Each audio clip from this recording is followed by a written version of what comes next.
Welcome to Roots of Equity, a podcast dedicated to sharing our local perspectives and lived experiences around diversity, equity, and inclusion in the Caribbean. In this podcast, we seek to birth our own vocabulary around inclusion, in our language and in our own words. I'm your host, James Walker, and in this episode, we chat with Scott Hilton-Clarke, a leadership consultant and coach par excellence whose work has taken him around the world. Scott is a man of powerful words. He reminds us that conversations around diversity, equity, and inclusion can be awkward, but that we should be willing to dance in that awkward. Come dance with us. Welcome to the Roots of Equity podcast. Today we have with us Scott Hilton-Clarke. We're super excited to discuss with him today a little bit about innovation through diversity and inclusion and how we unlock the potential of our teams. So Scott, welcome to the podcast. Well, thank you very much. It's great to be with you on this podcast. Great. Can you give us a little bit of an introduction to yourself, if you don't mind?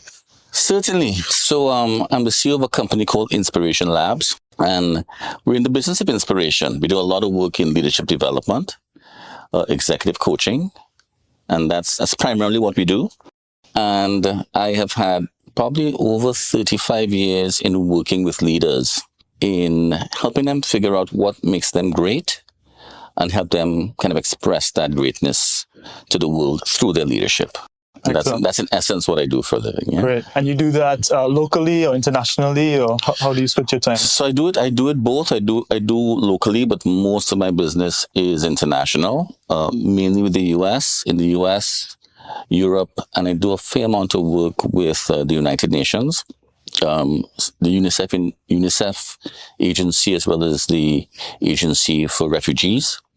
So those are two units that I do work with. But what I love about my job is that I really get, in terms of diversity, a real diverse perspective of leadership styles and cultures. Across, yeah. Okay. We're going to explore some of these differences between some of the Caribbean and Trinidadian examples and some of the foreign ones in a bit. Of course. But what I want us to do a bit is ground ourselves in the basics.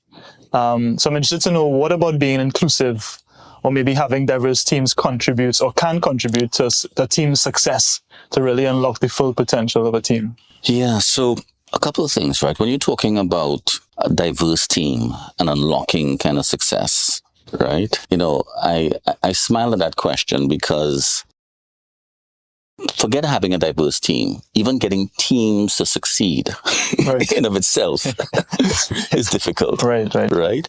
And therefore, when you ask people, give me an example. I think when you ask people, give me an example of a great team experience you have. I think in a career, most people, if they have two, they're lucky. Right. So I think we just have to acknowledge that team experiences with success are rarer than we want to admit. Okay. Right.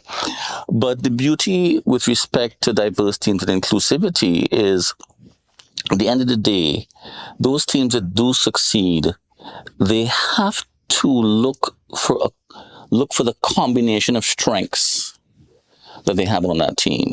And I see the combination because usually there's a set of diverse strengths that team members have that are often outside their job description. That's not in the role, right? And if that team leader or that team is not curious enough, and I'll even use the word, therefore, that's where inclusivity begins, right? With some curiosity, right? It's very difficult to kind of harness and leverage the benefit of that team, yeah? Because I suppose there's strengths and other great characteristics that could be brought to the table that are not being brought to the table because there's something in the way. Definitely. What are those things that tend to be in the way of bringing out those fantastic varying strengths? Yeah, so there are a number of things in the way, right? And oftentimes, there's a great term that's being bandied about now called psychological safety, yeah? And I think you can almost it's almost like a cousin or sibling of inclusivity. Yeah. But the bottom line is a lot of people do not feel safe to really express a different point of view, right, around the table. So to me, that's something that's in the way culturally in an organization. So people come into a culture and they try to figure out, okay, what are the permissible behaviors here, like that. So that culture aspect is there, but 80% is on the leader, right? Because people are trying to model the leader and see whether that leader is open for something that's distinct, right? And I think the third thing that's in the way, and it's often huge, is our own courage to speak, right? So this notion of voice, right? And I'd love to explore that. When I think about the topic we're on, I think you're going to hear me talking a lot about voice because, and especially as it relates to innovation, right? Because no voice, no innovation, right? No inclusion, no voice. So it is closely related here, and I'm in the business of giving people voice, yeah? So I think, and people struggle for all sorts of reasons to voice, right? And it's both internal and it's both external, and that's the game we find ourselves playing. That's super interesting because it frames it as them, and we're around the table, so the visual is obviously now going to be the table. And around the table, I have multiple people who are considering voice, their own voice, and then multiple people, the leader, but also every individual that has to then take the courage to take the step. And even if the step, or especially when the step might seem countercultural, you talked about the culture of the organization, that very often the leadership or the leader or leaders tend to demonstrate. Yes. So it's like a table full of courage that's required sometimes to get people to put that voice on the table. No, most definitely. It definitely takes courage. It takes confidence, and that's why I want to use the word nurture.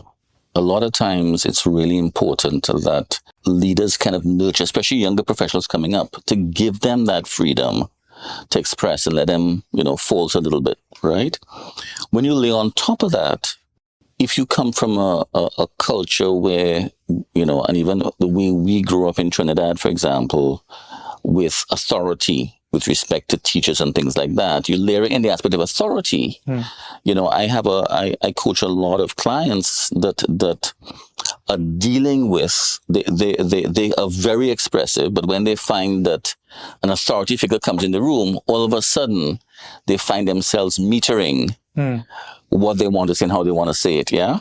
So again, I'm just doubling down on the point that courage is critical and confidence, but I also believe confidence is a muscle that you have to almost look to develop and build. And the good news is that confidence is transferable.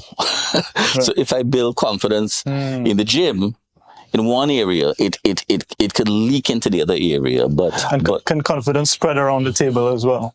Is it contagious as well? That's a great. Is it transferable and contagious, or just transferable? I think it's contagious on a team. I think it is. I think it has a contagious aspect. A little bit, right?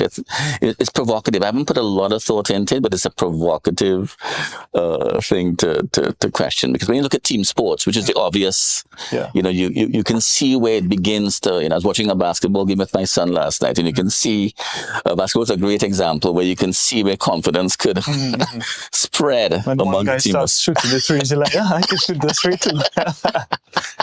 You said something about nurturing there that I want to dive back into, because I remember when I moved back to Trinidad a few years ago and was put in charge of this business unit of 35 people, and I was probably one of the youngest people in the business unit. Yes. And one of the leaders in the company, said, James, in Trinidad, the style is very often that these people kind of want you to be like the dad, or they want you to be the granddad. Yes. But you're not going to be the dad or the granddad. But that's what they know, that someone is going to be there in a nurturing. And I felt very uncomfortable in that environment. And not in the environment, but I felt uncomfortable with the idea that a leader should play a fatherly figure. Because I also don't know that a fatherly figure, in my mind, maybe my biases are attached here, is necessarily someone who is going to have the courage to then bring out the range of perspectives in a room. Yes. The image of many fathers that I have is also one that, lays the law, command, and control. And I didn't see myself in that sort of space either.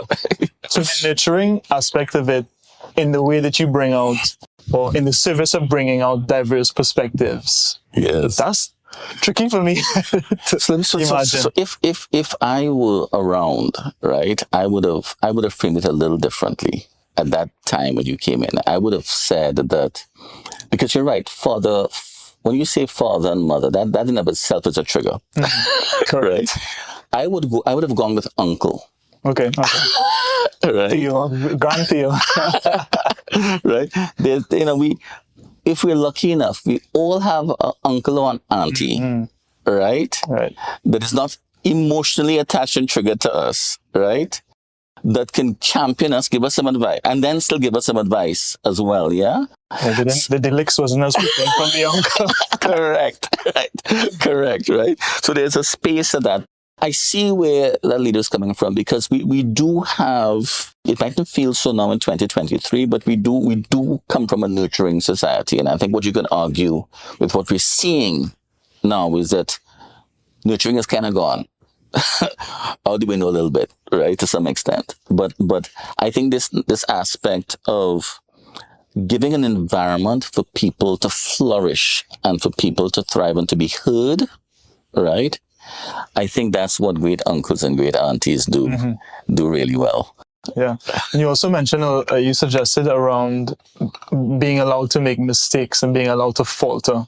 And I think sometimes they could be hesitant to share your opinion because you make a mistake, because it might be deemed a mistake or something wrong, but it may be also because that mistake or that thing wrong might be tied to people's impression of you, maybe tied to the fact that you speak a certain way, or maybe tied to your gender identity, or it might be tied to something else. And in your mind, you might be thinking, well, I don't want to be wrong, not just because I don't want to be wrong, but I also don't want to be wrong because they go say, oh, well, that's because he's a prestige school kind of way. You go say something like that. Or and you tie because people would think that people start tying to something that they see, not necessarily something that they know. Yes.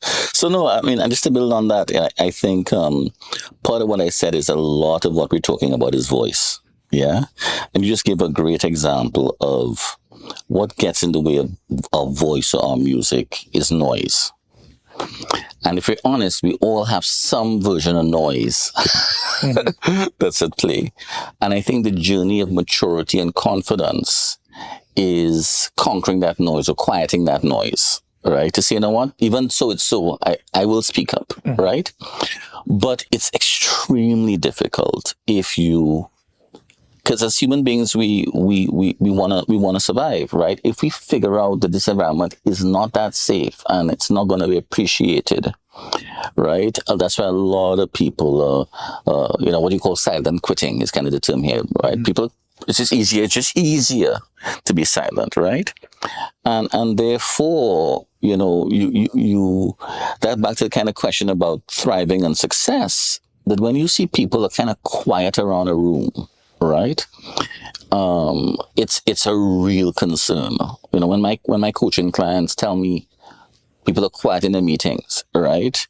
I have them, really go to work on making that environment safe by telling things on themselves, and even, an opening line like, look, I know that I'm missing something here in this conversation. What am I missing? Or things like that, to really open it up for people to contribute. Yeah. But it really is a two-way thing. It's just quieting the noise and then looking for signals to see what could I really step up. I could imagine there'll be signals that have to happen in the room, and there's signals that have to happen outside the room. So in the room, you could ask those kind of open questions. Yes. You may also just have the people who regularly do speak and want to answer that. Yes. So how do you get that really quiet voice out there to speak up? So it's funny, right? I coach a lot of quiet leaders, deeply introverted, and what I encourage them to do is, if they not the one to really pontificate, I tell them one way you can contribute to a meeting very powerfully is by asking questions, right? Great questions. And I distinguish good questions from great questions. Yeah. But I think, and therefore I find quiet people can kind of put their toe in the water with, a great question. right? And then a number of my clients have expressed that that was able to kind of build their confidence more and more to kind of get involved, right? There's a saying that we tend to be comfortable with kind of the size of the dining table that we grew up with in terms of, if you come from a small family and there's four people around the table, when it's beyond that, it's kind of really daunting, So people have their own version of kind of speaking in meetings and like that. But with that, so that's what I tell the person. And, the leader really has to, in their one-on-one conversations, really has to go the extra effort to do that, right? Another thing I encourage is, one thing that really diminishes people, and I still think we haven't figured it out in 2023, is the famous performance review, right? It's just amazing how people feel diminished. Oh, yeah. After that, and I'm talking even high performers, for sure. right? So I'm raising that to say that, I say when you sit with an employee, especially for the first time, a real great conversation to have is around what are your distinctive strengths? What is it that I don't know about, that you feel comfortable or confident in? And what is it that's not on this resume here that we should be aware about, right? And those types of conversations kind of broaden and widen the aperture for this boss is interested in, one, he's asking that because they really care about me at a deeper level, and it gives me the courage again to speak up in ways that I may not speak up before. Especially when that strength is recognized and amplified when it's needed. Mm-hmm. So actually, I need your strength right now to dive into these numbers because this math's not mathsing. Now's your time, Shannon. Now's your time. I want to just pick up on one thing you said too, which I think we need to change. We really need to change our relationship to failure. Yeah. And I think just the whole idea of, there was a wonderful story of a teacher in the US that changed her grading system, and she changed the F to not yet, right? And when you look at entrepreneurship in Silicon Valley, there's some investors that they feel so much confident once you see a couple of failures under the thing, So I bring that up to say that we are so in an environment of looking out for not to get in trouble, given how we've been brought up in school, right? Employees and teams pay particular attention when something doesn't go wrong, that doesn't go as planned, doesn't go right, and therefore that leader is on high notice, right? And, I'm sorry to say that most of the times they send the wrong signal. Yeah? Right. Because if you really want innovation, right, we all know now the pathway to innovation is multiple failures and improvements like that, right? So that's really, really an important point, I think.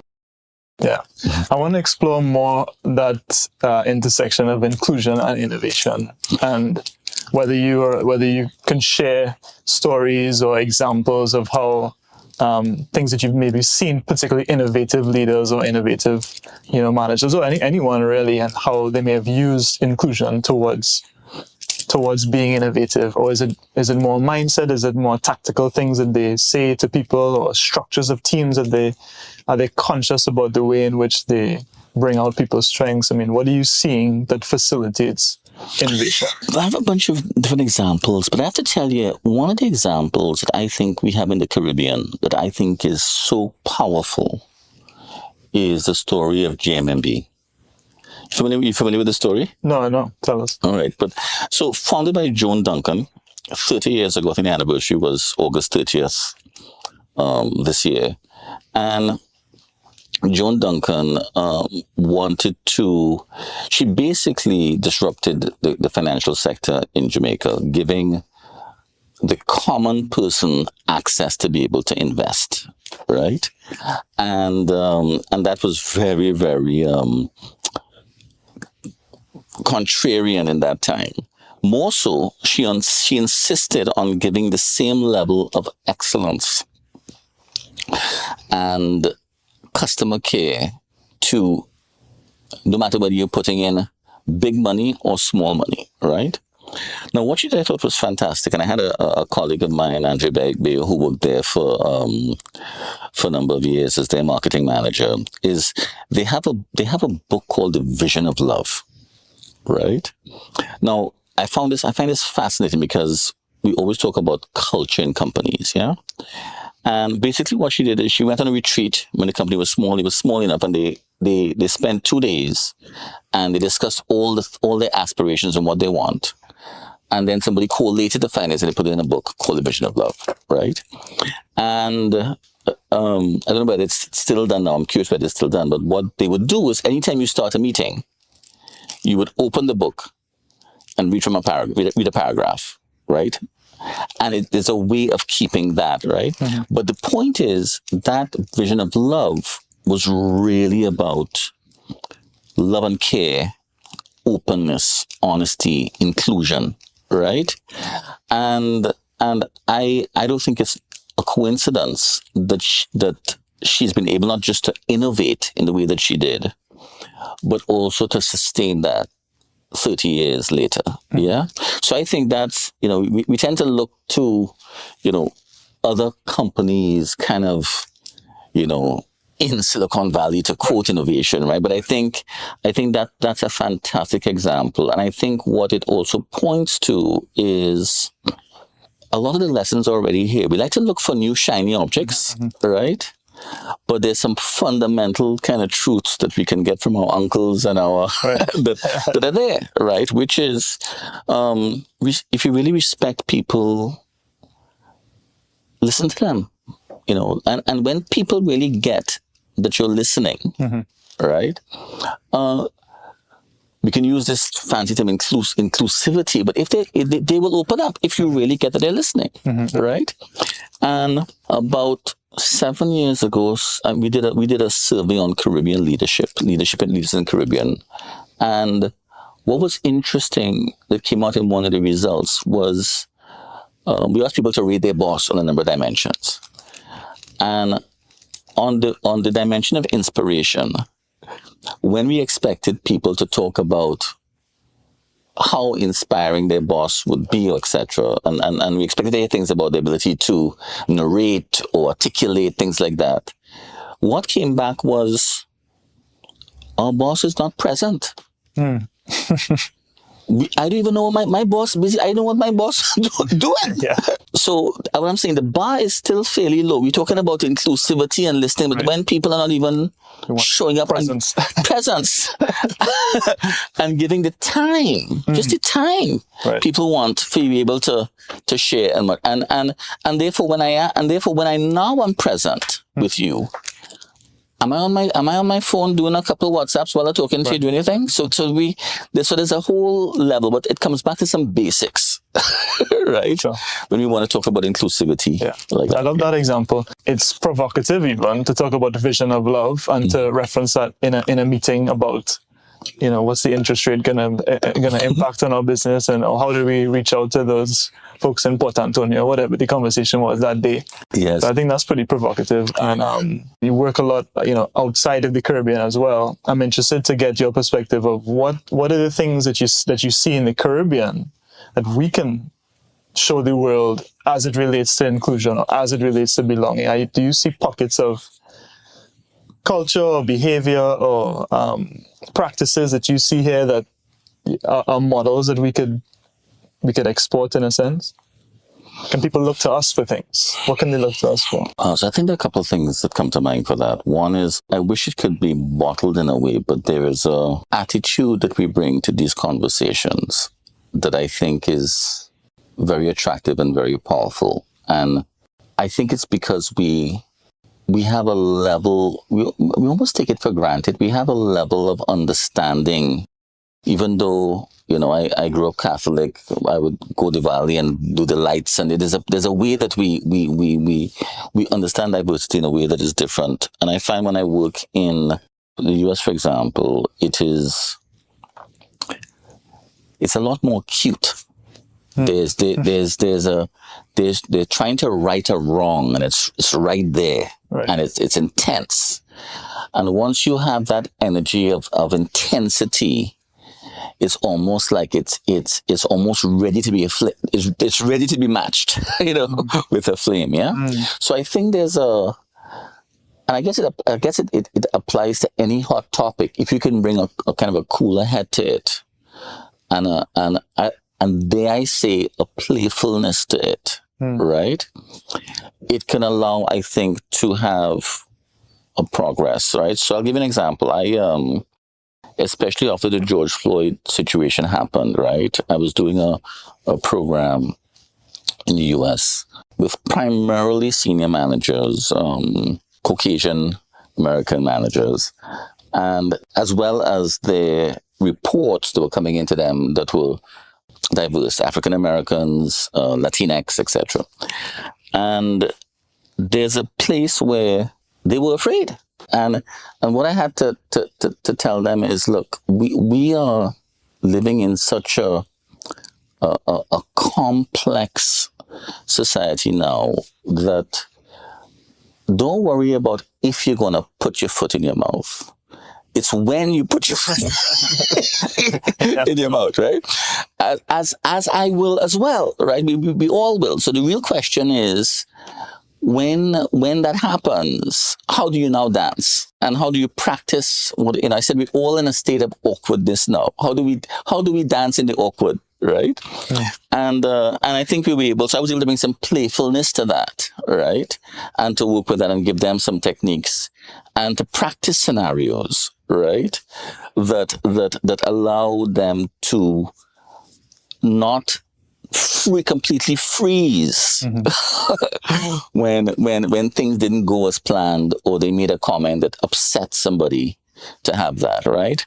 And like I'm saying, a lot of what we're talking about when we talk about inclusivity, and it comes back to very basic, where the truth of the matter is everything happens through conversations, right? And therefore the ability to be able to navigate difficult conversations become a real important skill, and it will continue to be important, I think, as more complex things come at us. Yeah. So I studied in America and worked there for a bit as well, and so did one of my siblings, and he recently came back to Trinidad, and I was talking about this podcast, and he said, "You sure you wanna talk about diversity in Trinidad? Do we even want?"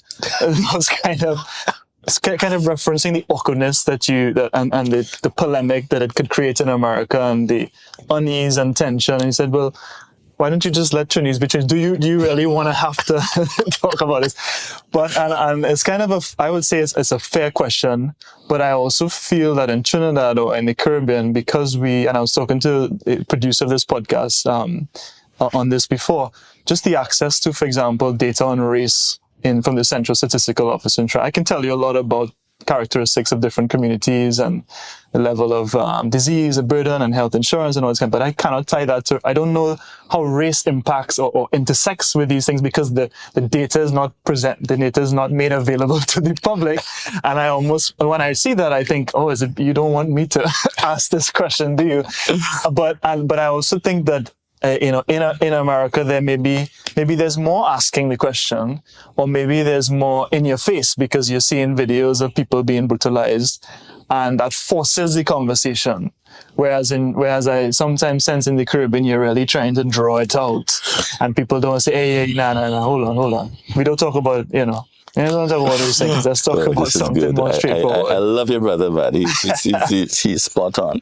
And what I would say is, what he's really pointing to is two things to me, is that we don't actually have a mature voice in this particular area, right? And therefore, in the US, the voice, there's a strong voice in this area as well, right? And what he's saying is there's a cost to having a strong voice in this area, right? But I actually think that it's important and it's noble to give voice, because I think if you don't, and again, what's the layer of getting in trouble is very real. Like, to be vulnerable, to talk about something, because people have really strong opinions on this. Yeah. And people have all sorts of experiences, that are counter to what I have or you have. Yeah. And the way they would misread what I am saying based on that, right? There probably is not much grace that we could expect, right? But I think it's because we may have a low maturity on it. And, I think this point about data is important, because I had an opportunity to work with the UN again, really on a diversity project, right? And you would say to yourself, well, it's the UN. You can't get more diverse than they can. By definition. Right? But that's what I'm saying. This topic is such a complex topic that just affects everybody on so many levels, right? And the reality is, when they ran the data, right, the data showed that donor countries, right, the top positions, people who came from the donor countries, which is primarily Europe and North America countries, right, versus the development countries, right, the top jobs happen to belong to people who came from the donor countries, right? Okay. So therefore, the data had them say, okay, well, look what's going on here, right? So data is a good thing. I think if we bring it out and we can have these types of conversations, right? The other thing I would say in our context, why I think voice is needed, is I had a client here in the Caribbean, and one of the things that we had to deal with, it was in the energy sector, right? And one of the things is that some of the professional women engineers didn't feel that they had a voice, or their voice was being minimized and diminished, right? And part of what we went to work on in that culture was allowing for that voice to be heard, right? In tiny acts and tiny steps, right? And it did make a difference after a while working with that, right? So the point is, we do have diversity issues, right? And people really they're only willing to talk about it when there is a real cost to them that's showing up, right? And yeah, it remains, I think it will remain a very vulnerable subject. You talked a lot about conversations, and you referenced conversations, and that being sort of the root of how things are going to be able to bubble up and allow you to address issues as well. So I'm interested to talk a little bit more about conversations, and to tie that a little bit to gender. You just talked about getting female women voices out in organizations in a stronger way. So putting yourself in the shoes of let's say a male leader in the Caribbean, how do you approach conversations with women about what they may feel to be a suppression of a voice that they may have or want to express? Well, to me, that's easy. The real, so why I say it's easy from the perspective of, I don't even know whether senior male leaders are having those conversations, right? It's almost back to what I said before, which is beyond your resume and beyond your job, right? What are your real signature strengths and contributions you have that can offer? It begins with a conversation like that, right? For sure, that starts that, right? So to me, first thing is to have the conversation. And I think as human beings, we're smart and we're suspicious, especially when we get into areas of vulnerability, right? So the point I'm making is, if a CEO just calls a woman leader on the Monday morning and says, right? All sorts of flags going up. Tell me why you're not CFO yet. Right? And therefore it comes back to safety, and it comes back to a frame. Building a frame for why I should be vulnerable with you, to tell you what it is I truly need. Mm-hmm. And then why should I believe that you're willing to do something different? Given how I see how things run around here, right? So it's not and I have to and I also tell leaders, the one of the worst things you can do is to ask people for their feedback and not do a damn thing. So don't even bother to go down there if you're not willing to do that, right? And so that's what I would say. It's super cliche. Actions speak louder than words. So you can have all conversations you want, but if it's not backed up with something that happens or changes or some other stimulates another conversation or something else, then it can feel quite shallow. It can, But what I would say for that leader, and if there's a leader like that who's listening and really wants to take an action, right? I really believe in the magic of tiny steps and tiny acts, right? And therefore you might say, look, if you're truly authentic, you can say, look, I don't know what you're going to say, and I don't know what you will come up with and what I could commit to, but I really want to know. I really want to understand. And maybe together, I might not be able to get where you want to get to, in 3 years. I might get there in 5 years, right? But maybe we can come up with a tiny act, right? Or a series of tiny acts that can begin to at least move us in a direction, like that. Yeah. So I think that to me, is kind of what I would say in terms of encouraging more of those dialogues. Yeah. And I want to play devil's advocate to put myself in the shoes of a male leader who somehow found this podcast and listened long enough to hear that provocation and says, why the hell would I care to do that? My business is my business and I run in my business how I want to, is that person too far gone, or are there ways that you can talk to that, to speak to that those are a little bit too far off? I mean, we're in the business of doing X, do I really, Yes. Can you just come and do that X and Y for me so that I could sell that product Z? Yeah. So it's funny, right? So I have a philosophy where when I'm advising and coaching people, I like to feed the hungry. So if somebody really has that position and stick their thing, I'm like, well, good luck. Fortunately for you, don't have to see them. But in all seriousness, what I would say is, I would tell that CEO that, look, I can point to so much research that talks about the correlation between more diverse perspectives around the table and diversity with performance. But you're probably not going to read that, right? But what I would tell them is, maybe there's a way. If you don't believe, maybe there's a way you can do a mini experiment. You have nothing to lose. Right? Maybe there's a way you can do a mini experiment that's not too disruptive, just to test that, right? And if you don't want to try it, you have to be open to the possibility that a woman-led AI run business is going to disrupt your business in about 5 to 10 years. That's a possibility. Yeah. So there's a bit of a carrot and a stick approach, right? But I think that the goal is funny, right? I think the most effective leaders I have the privilege of working with is that they have a high level of self-awareness. And they're on a journey to always improve that self-awareness. And with that self-awareness, there's more openness to thinking, right?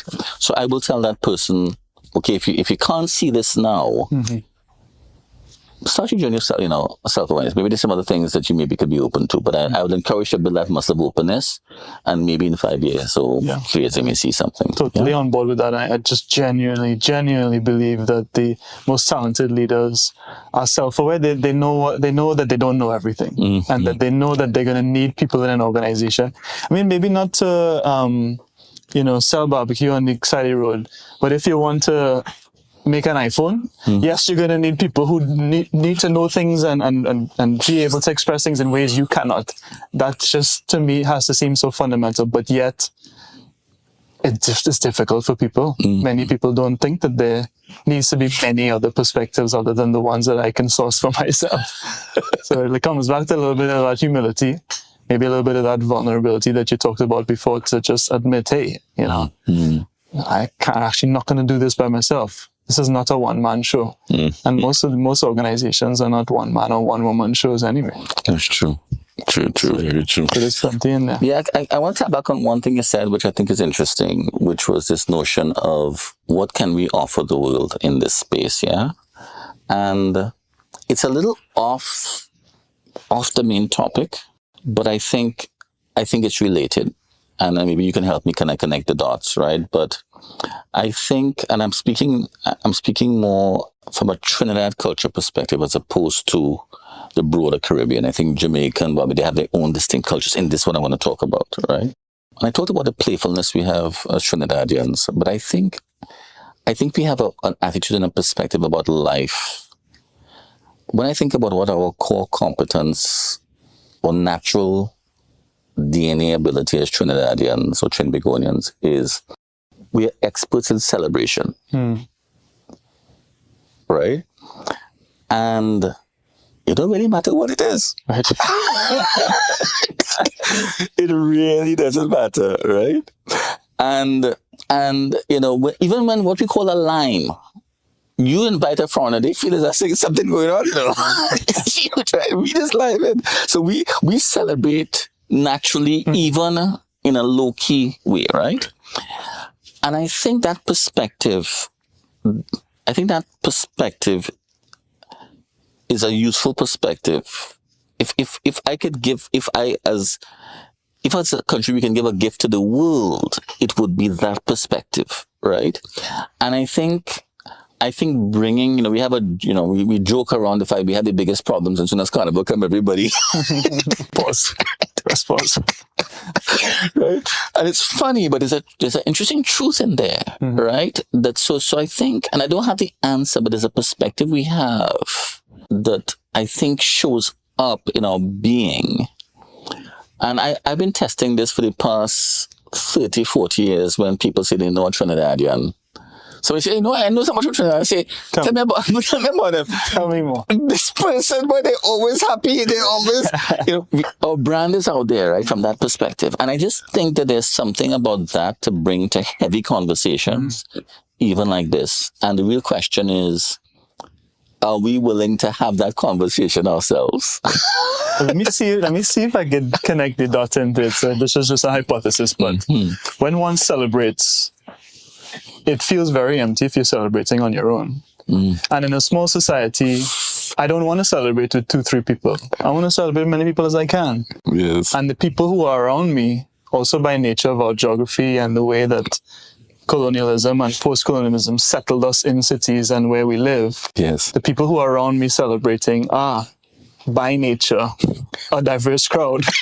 And therefore, in the thing that I enjoy the most and that I best identify myself with, which is celebration, I am doing it with a range of people. Yes. And so I feel empowered by the sense that I am celebrating myself through other people who are themselves diverse. Oh, that's good. Here's maybe I love that hypothesis. That's it. That we will go with that until somebody comes with another one. I love this. We talked about inclusion. We talked about economic diversification. We talked about teams and voice. We talked about conversations. We spoke to the skeptic. We have covered a lot of ground in this podcast. So Scott, we really, really appreciate you. We appreciate your voice that you're sharing with us, that you're sharing with our listeners. Thank you so much for your time today. You're welcome. Thank you for having me.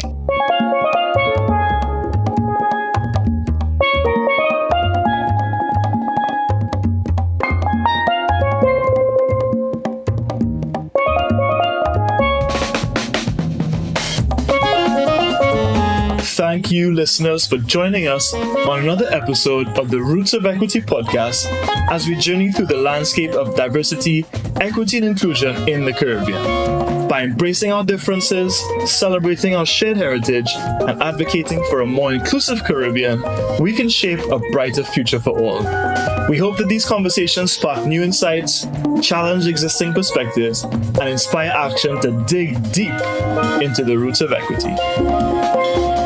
Once again, this is your host, James Walker. This episode was produced by Earl Edmund, edited by Jason Charles, with all music by Luke Walker. Until next time.